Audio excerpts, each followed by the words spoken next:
I don't know why, but this Zoom has some technical problems. So I think now it is fixed.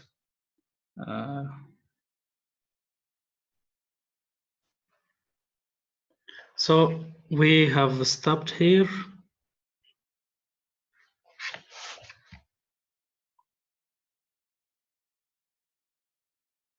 We were talking about some common misconceptions in this Ricardian model.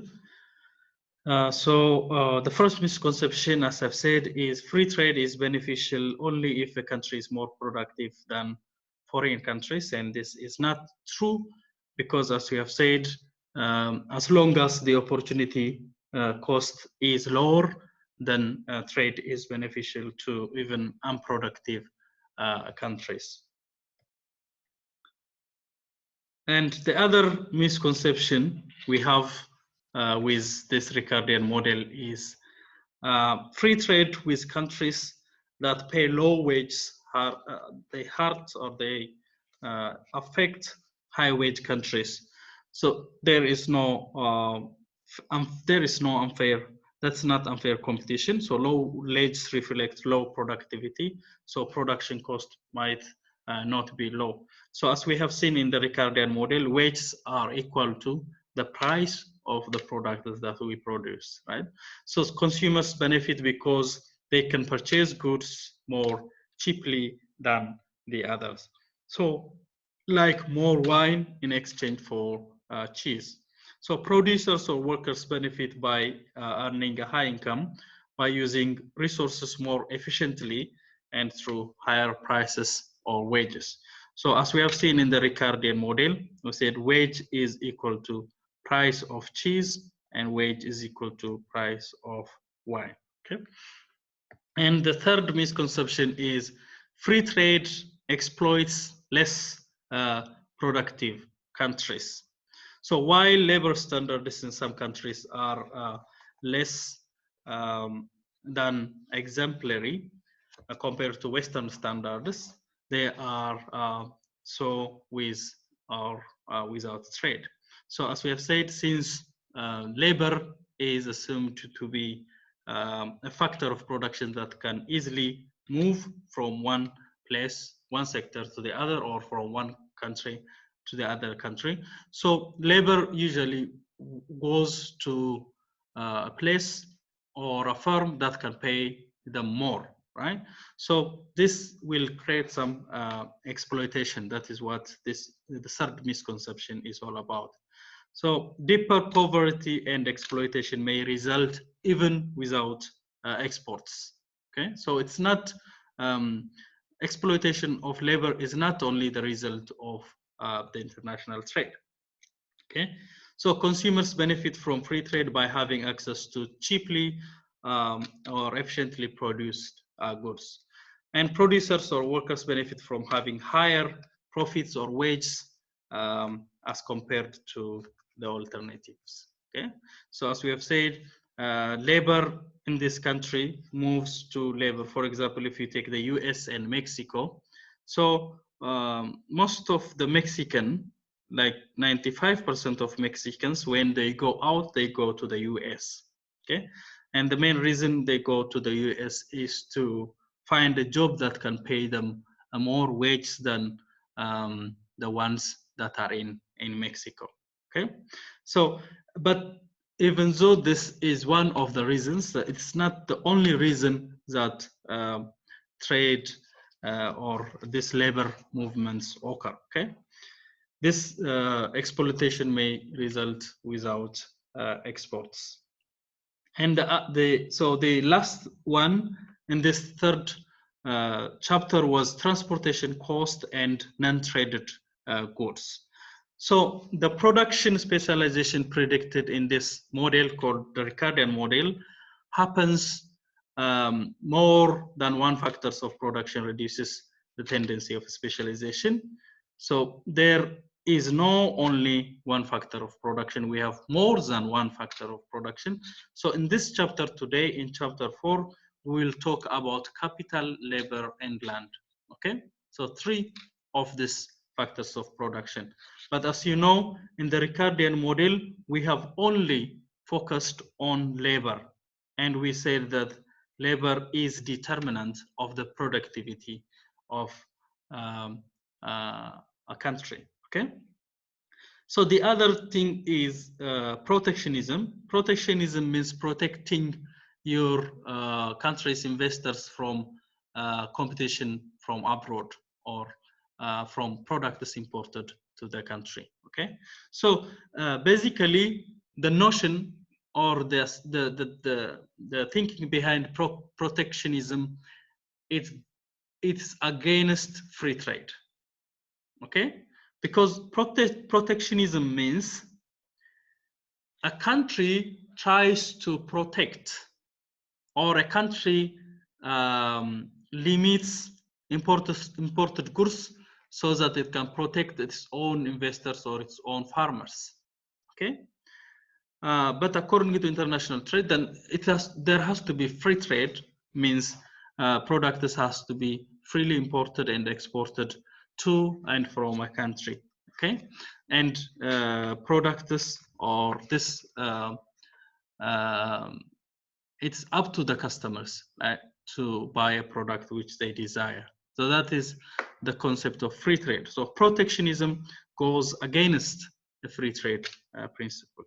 So transportation costs is the other thing that we have to consider, which is not considered in the Ricardian model, is transportation costs reduce or prevent trade, which may cause each country to produce the same good or service.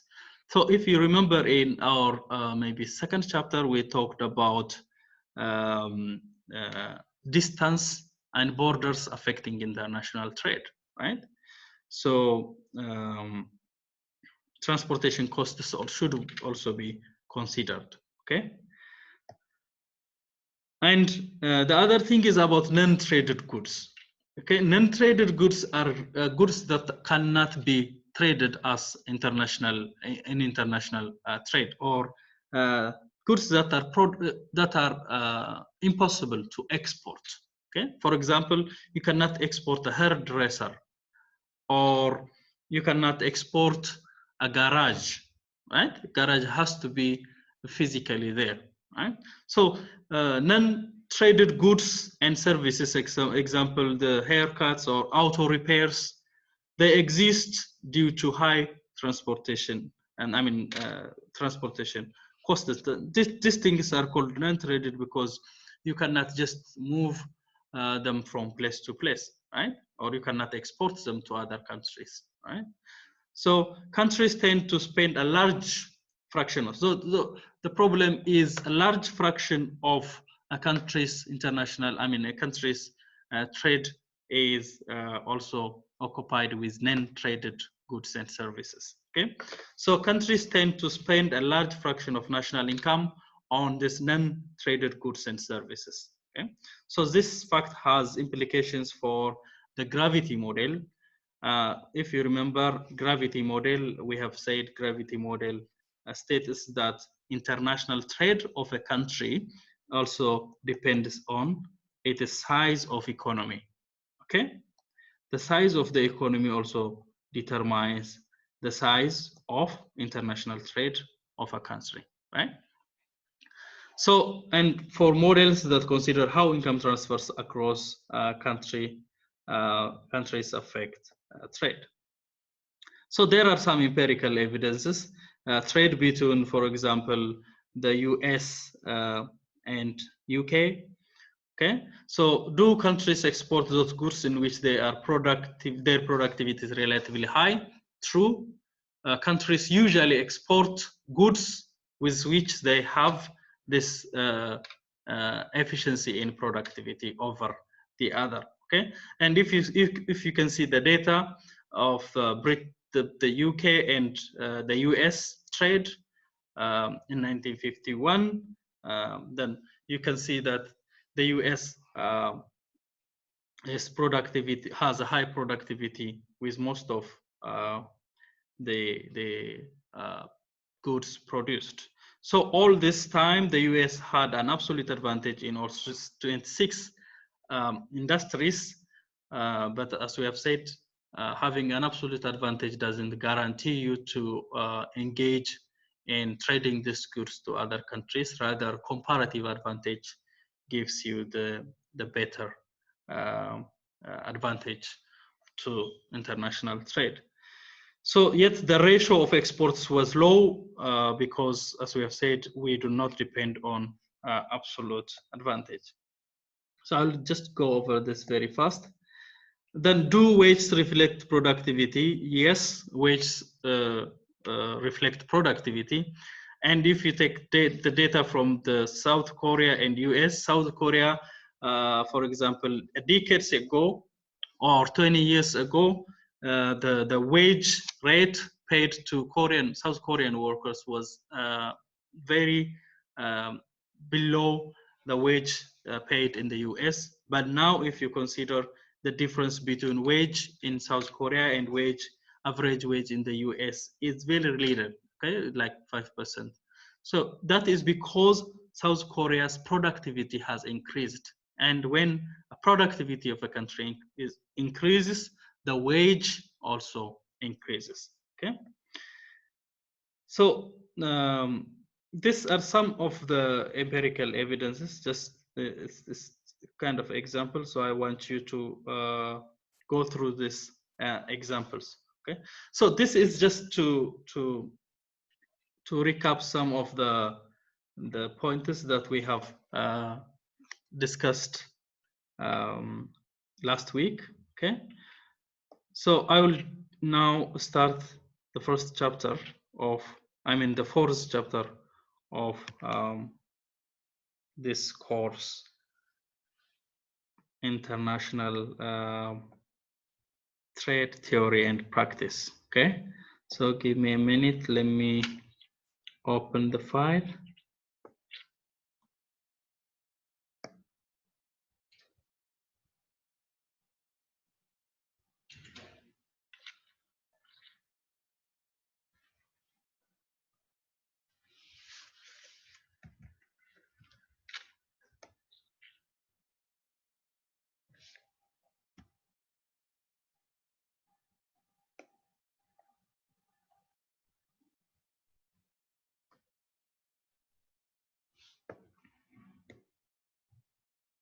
All right, so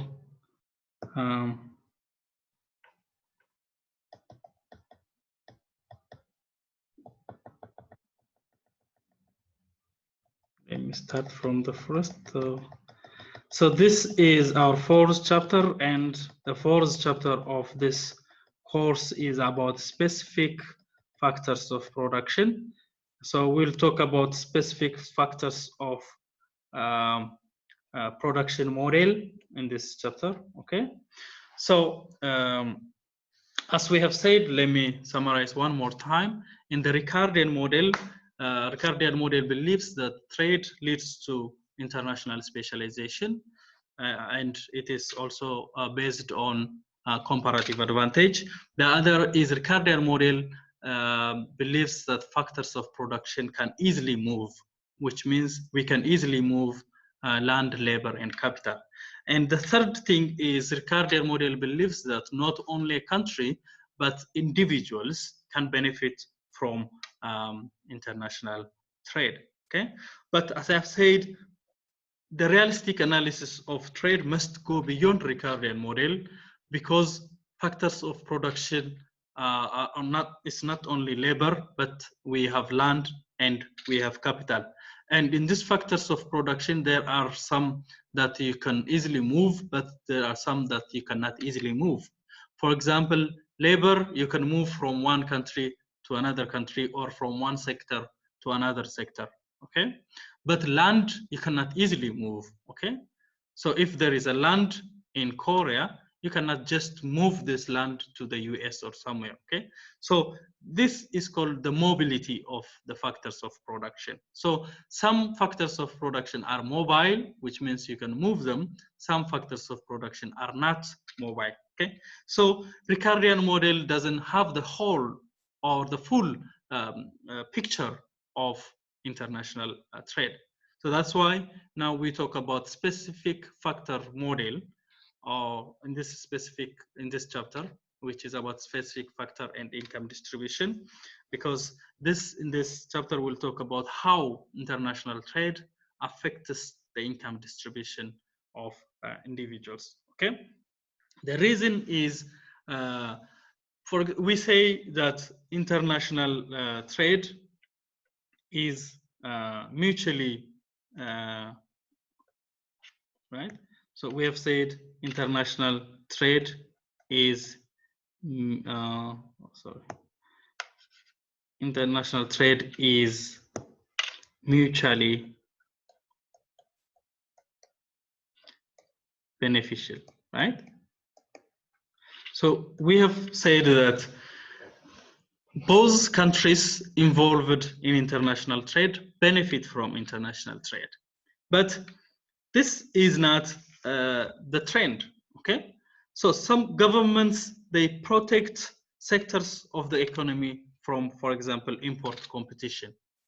Okay, so which means, for example, a Korean government might limit, it could be using tariffs or quotas, some of the products that are imported to South Korea, right?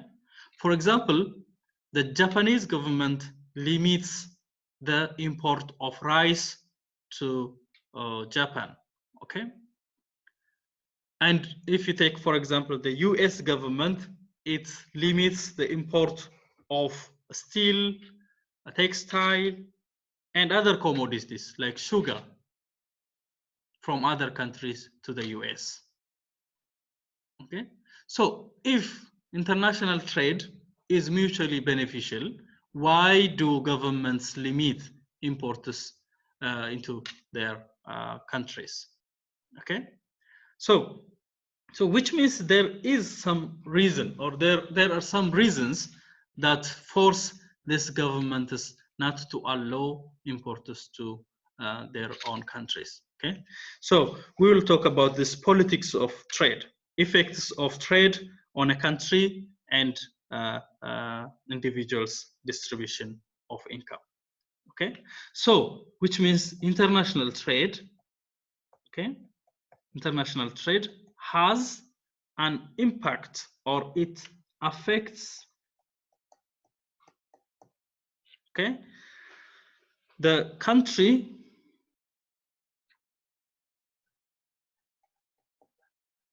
and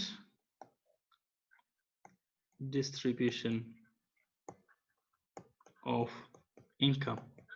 Okay, so that is why governments limit international trade, like importers to their own countries. Okay, so in this chapter there are about 5 objectives that we'll talk about. So the first objective is to understand how a mobile factor will respond to price changes by moving across sectors. Okay, so as I've said, there are factors of production that are mobile, and there are factors of production that are not mobile, or that we can easily move and that we can't easily move. Explain why trade will generate both winners and losers in short run. So there are 2 effects of international trade, in the short run and in the long run. Okay, so we'll talk about why trade generates winners and losers. Okay, so this means there are some countries that win in international trade, and there are some countries that lose in international trade. Okay, and we will talk about this, how international trade affects winners and losers in the short run. And the other is understand the meaning of gains from trade when there are losers.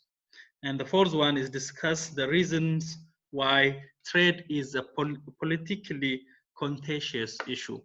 So there is what we call politics of trade. Okay, so trade is not only about moving products from one country to the other country, but there is also a politics behind trade. Okay, So as we have said, even though international trade is mutually beneficial, some governments limit the import of goods to their own country because of different lobbies. Okay, I will talk about these factors. For example, the subsidies provided to the farmers in the US, okay, and the subsidies given to rice farmers in Japan, okay. So basically, Japan doesn't have a big land to produce rice, and rice is expensive in Japan as compared to even the US, okay.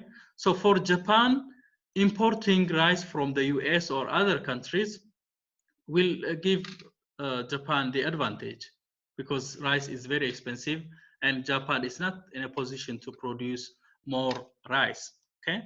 But the problem is they still restrict the import of rice to Japan, okay?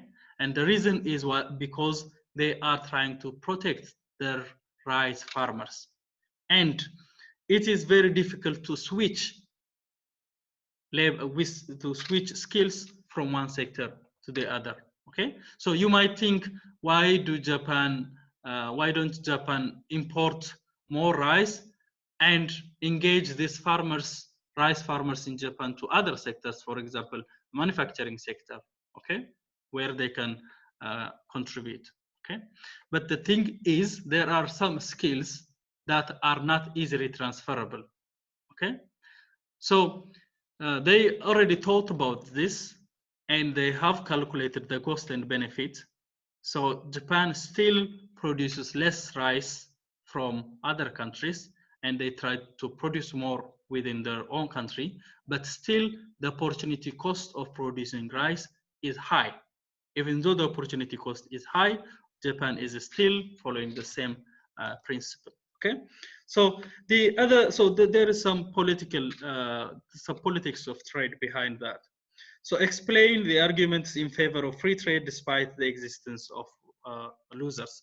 So despite the existence of losers, how can we talk about the benefits? So how can we identify the benefits of international trade? So these are some objectives from this chapter. Okay, so this chapter is organized into introduction.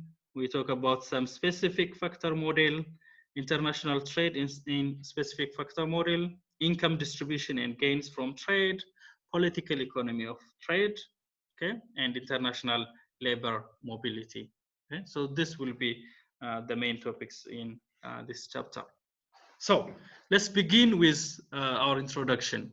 So if trade is so good for the economy, why is there such an opposition? So as we have mentioned, governments oppose sometimes to the import of goods from other countries because they want to protect their farmers or their investors from in competition with those products imported from other countries. Okay, so there are two main reasons why international trade has a strong effect on the distribution of income within a country. So this is the first one is the short run effect, and this is the long run effect.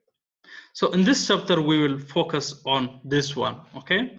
So there are two reasons why international trade has a strong effect. The first reason is resources cannot move immediately or costlessly from one industry to the other. And the other is industries differ in the factors of production they demand. Okay, these are the reasons why we say international trade has an effect on distribution of income within a country. Okay. So the specific model factor allows trade to affect income distribution, and just like with the Ricardian model, we have assumptions here. So the assumptions are a little bit different from Ricardian model, but the examples or the computations that we will be doing are dependent on these assumptions. Okay, so the first assumption is there are two goods, clothes and food. Okay, and there are three factors of production: labor, denoted by capital L, capital with K, and land with T. So now in specific factor model, okay, we have three factors of production. Okay, but as you remember in Ricardian model, okay, we have in Ricardian model we have only one factor of production, right? And this factor of production is labor. Okay, so this is one difference between the specific model and the Ricardian model. And the reason why we say this, the specific factor model is better is because it's obvious that production is not only dependent on labor, okay, even though labor is a significant factor. And the third assumption is perfect competition prevails in all markets. So that is the assumption. So this is assumption, right? Perfect competition. But normally, this is in theory. In practice, there is no perfect competition. So it is some. There are always assumptions in economics, whether they are true or not. So you start with assumptions, right? And the fourth one is clothes produced using capital. Clothes is produced using capital and labor. Okay. So from the three factors of production, we assume that clothes is produced using capital and labor, not land. Okay, so labor and capital are two factors of production to produce clothes. And to produce food, we want land and labor, not capital. Okay, so that is the assumption. So you can see that we have labor here, okay, and we have labor here. So labor is, we can say, the mobile factor, okay, factor of production that can move from one to the other. Okay, so labor is mobile factor that can move between sectors, and land and capital are both specific factors. Okay, that is important, used only in the production of one good. Okay, because we use land to produce food and we use capital to produce clothes. So these are specific to one of the goods, but land, I mean labor, is mobile and it is used to produce both clothes and food. Okay, so specific factor model, we continue with that. How much of each goods does the economy produce? So in this model, just like we have done with Ricardian model, so in Ricardian model, we tried to see how much of cheese and how much of wine should a country produce. So here we are trying to factor out how much of clothes and how much of food should a country produce. So the only difference is in this specific factor, we are also considering other factors of production like land and capital. Okay, so the production function for clothes gives the quantity of clothes that can be produced in any given inputs of capital and labor. So the quantity of clothes produced is equal to the quantity of capital and labor used. Okay, if you remember, when we talk about Ricardian model, we have said that the quantity of quantity to produce cheese is equal to labor required to produce cheese. Right? That was our function, because there was only one factor of production. But now we have two factors of production. So we have this function here, capital and labor. Okay, so QC is the output of close, K is the capital, LC is the labor. Okay,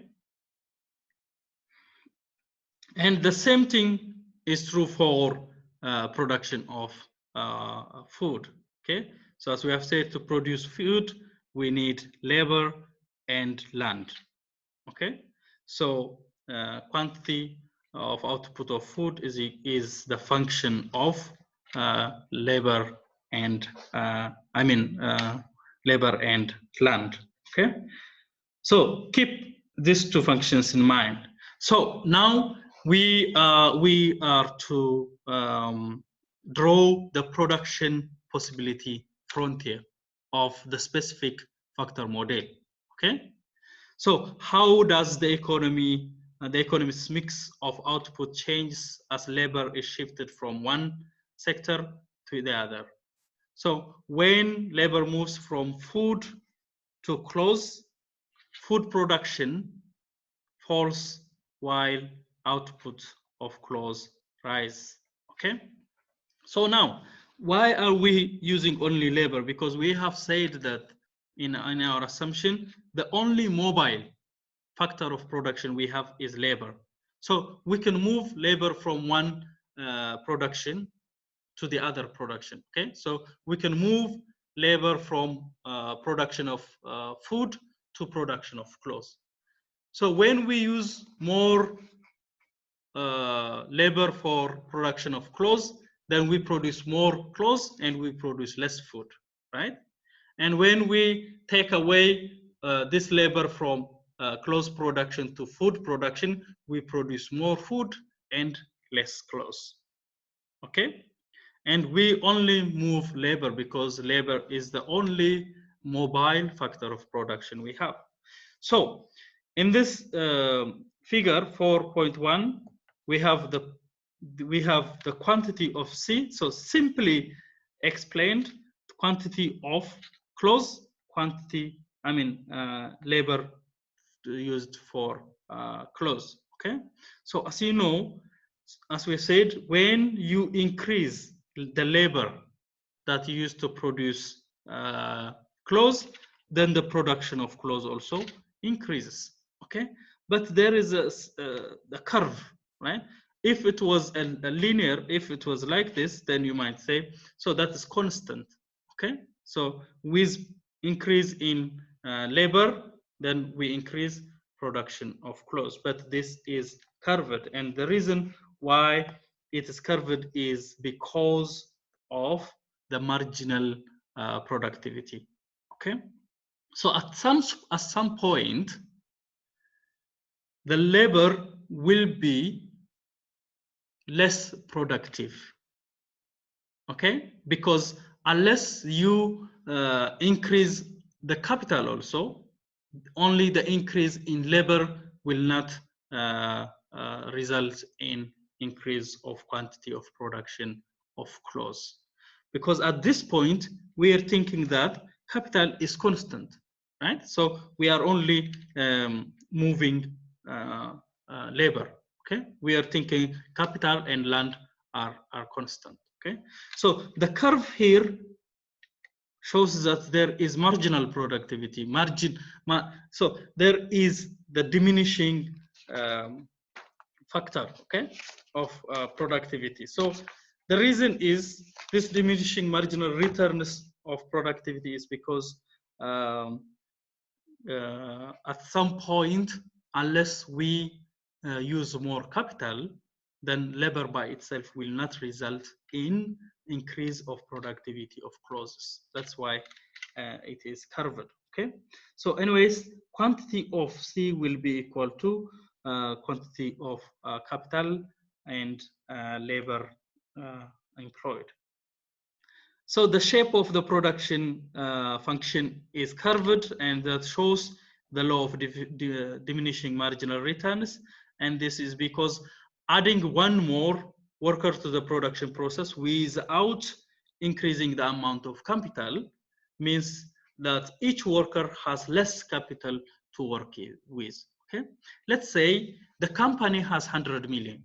Okay, and they have 10,000 labor. So you might increase the labor like 20,000, and the production will increase. 30,000, the production will increase. But as you keep on increasing the labor, the capital required will not be able to handle all this labor. Okay, that's why the production of your of clothes starts to decrease. Okay, that is the diminishing marginal returns. So therefore, each individual unit of labor adds less output. Okay, so it is increasing, but it was not increasing with the rate when the capital used to handle the labor force. Okay, so adding one more worker to the production process without increasing amount of capital means that each worker has less capital to work with. So therefore, additional unit of labor adds less output than the last one. Okay, so figure 4.2 now shows the marginal product of labor, which is the increase in output that corresponds to an extra unit of labor. Okay, so that this is the marginal product of labor, and this is the amount of labor. Okay, so this is to show you how the increase in labor starts to decrease the productivity. Okay, for example, at this point, okay, or for example here at 0, you have the marginal product labor highest, right? And when it increases, labor increases, then the marginal product labor starts to decrease. Okay, here. So when labor increases, the marginal product of labor decreases. Okay, so I think that is simple, which means when the unit of labor increases, the productivity of one more labor to the workforce decreases. Okay, that's why it is curved. So here for the economy as a whole, the total labor employed in clothes and food must be equal to the total labor supply. Okay, so if there is, for example, 100 labor, then when we talk about production of clothes and food, we mean that this 100 labor is going to be divided between the production of clothes and food, right? So what we are trying to figure out is how much of labor and how much of labor for clothes production and how much of labor for food production should we use without having a diminishing return on each of these products. Okay, so use this equation to drive the production possibility frontier of the economy. Okay, so last week we had the production possibility frontier for Ricardian model, and today we will have the production possibility for the specific factor model. Okay, so I will stop here. I will give you 10 minutes break, and we will be back. Okay, I want you to look at this and read these things here under 4.3. Okay, so just take 10 minutes for a break.